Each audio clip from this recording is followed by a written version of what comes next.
अच्छा देखो 7.4 का क्वेश्चन है।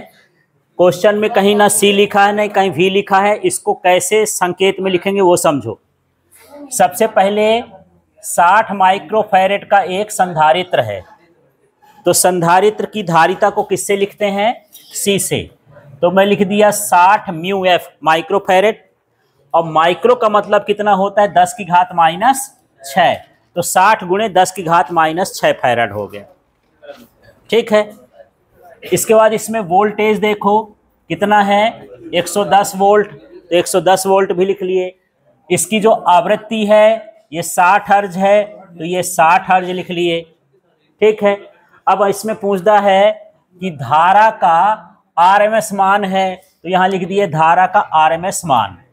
सूत्र वही लगेगा, ओम के नियम से V equal to I R होता है, तो I बराबर V अपॉन R होगा, लेकिन यह R ना होके क्या लिखेंगे? एक्स सी। ठीक। अब यहां से समझना, C का मतलब संधारित्र का, L लिख देते हैं तो प्रेरक का, दोनों के प्रतिघात को एक्स से लिखते हैं। अब इस लाइन को समझना, एक्स सी का मान कितना होता है? 1 अपॉन ओमेगा सी। ठीक है। ये बटे में है, इसको ऊपर भेज दोगे तो यहां पर ये हो जाएगा ओमेगा सी भी ओमेगा, जैसा भी लिखना हो तीनों चीज लिख देना है आपको।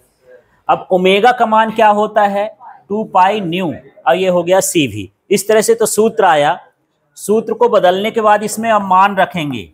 आई आर एम एस बराबर 2 लिख दिए, पाई का मान 3.14, जैसे जैसे पाई होगा। न्यू का मान कितना दिया है? 60। सी का मान कितना है? 60 गुणे 10 की घात माइनस 6, और क्या दे दिया है? भी का मान कितना हो गया? 110।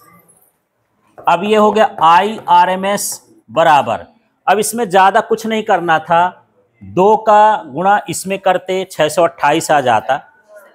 अभी दशमलव छोड़ देते, 628 का फिर 60 में कर देते, फिर 110 में कर देते, जो भी मान है सारा गुणा कर लेंगे।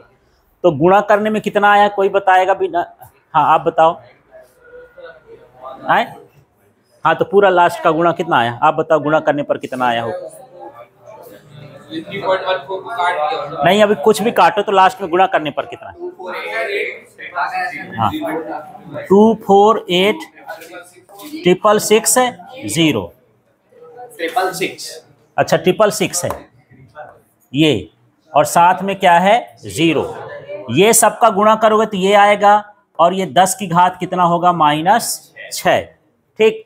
यहां से समझना आई आर एम एस बराबर, अब हमको इसका ये पॉइंट वो माइनस हटाना है, क्योंकि दशमलव यहां लगाना होता है, एक अंक बाद लगाना होता है। तो कितने क्रॉस करना पड़ेगा? 1 2 3 4 5 6, 6 अंक क्रॉस करेंगे तो क्या आ जाएगा? 2.48, और बगल में कितना है? 6 है ना। तो इसको राउंड फिगर में क्या लिख सकते हो? 2.49 एम्पियर। ठीक है, जो आंसर दिया है। बाकी इतना भी लिख दोगे तब भी सही है, 2.48 भी लिख दोगे तब भी सही है। ठीक है, इस तरह से। तो दशमलव का मसला समझ में आया। गुणा करोगे तो दशमलव वगैरह हट गया है शून्य शून्य के कारण। फिर ये -6 माने यहां से 6 अंक हमको दशमलव खिसकाना है। ठीक है, तब यहां दशमलव लगेगा। बाकी संख्या पूरी छोड़ देना, केवल 2 अंक भर लिख देना। तो अब मैं यहां पर अब शॉर्ट में लिख देता हूं, आप सिर्फ इतना लिख दो, क्या? 2.48 एम्पियर, इतना ही लिख दो। 48 भी लिख सकते हो, 4